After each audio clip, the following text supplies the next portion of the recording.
Hey, and welcome back to our couch. Today we are going to discuss the Richard Kelly film, The Box, which is based on Richard Matheson's short story, Button Button. I absolutely loved the short story. Going into the movie, what did you think it was going to be like, Shirley? I thought it was actually going to be good, and it just went downhill from there. It actually sucked really badly. What sucked about it?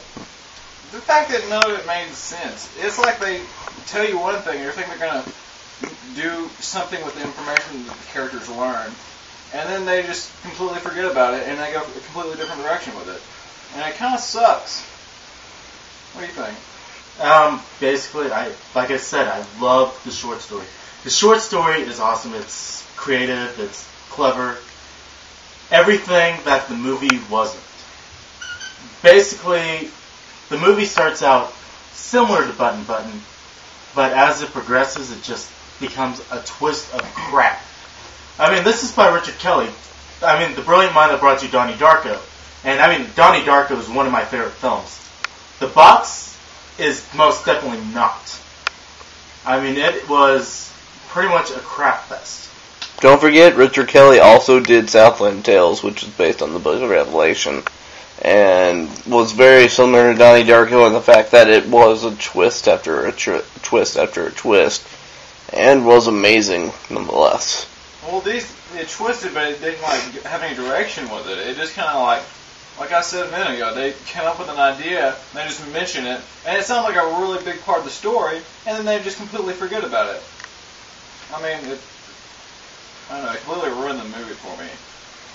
I mean, there was so much more they could have done with the original text. Mm-hmm. I mean, sure, when I first read the short story, and I mean, everyone's seen Twilight Zone, and that short story became a Twilight Zone episode. I kept wondering, well, how they're going to expand on this. I didn't realize that they were going to add needless crap that just confused the issue and made for a terrible film. And they really didn't explain any, there was not really any backstory to it at all, hardly. And you see people with nosebleeds, and it's kind of like, I don't know, did they even explain the nosebleeds? I mean, I was so bored after watching the movie, I wasn't even paying attention. I think they did, but I really didn't care. I mean, I have seen so many films from just 2009. I mean, there were some really fantastic films, like 500 Days of Summer, An Education, Inglourious Bastards. I mean, there were some really top-notch films. And then you get The Box. And G-Force. Well, I was going to also mention New Moon, but that's we already did. But G-Force is a completely different story and a completely different review. Regardless, this film was just awful.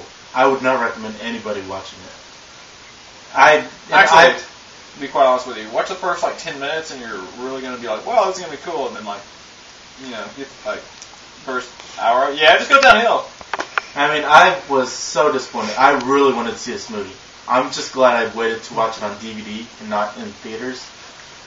Although I still felt like I wasted my money because I bought it. And Tyler bought it. I do make a suggestion. If you are high-end like PCP or just like chewing hell foreign substances, it might make the movie a little bit better. No, I really am sure that if you rock the ganja, it will not make the movie better. Because this movie is torture. I mean, it is a heaping pile of crap. If you had to give this stars... Well, Cameron Diaz is hot. Boy, her foot's cut off, never mind. Not to be a spoiler there. So I give it a 3. A 3 out of 5? No, a 3 out of 5? I thought you meant 3 out of 10, so what would that be? 1.5. Thank you. That'd be 1.5. I give her a 1.5. Oh, gosh. Give her 1.5 feet. Okay, so for my stars, I have to take everything I have to assess everything pretty much.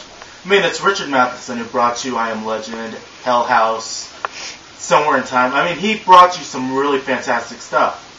Then it's Richard Kelly who brought you Donnie Darko and Southland Tales. Really fantastic stuff once again. But this movie, it's not put either of them in good light. And honestly, if it could ruin Richard Kelly's career, I wouldn't doubt it, honestly. At least Cameron Diaz has nice boobies to watch. So keep that in mind. But don't look at her foot. Anyway, for my stars, I'm going to give it, I guess, 1 star.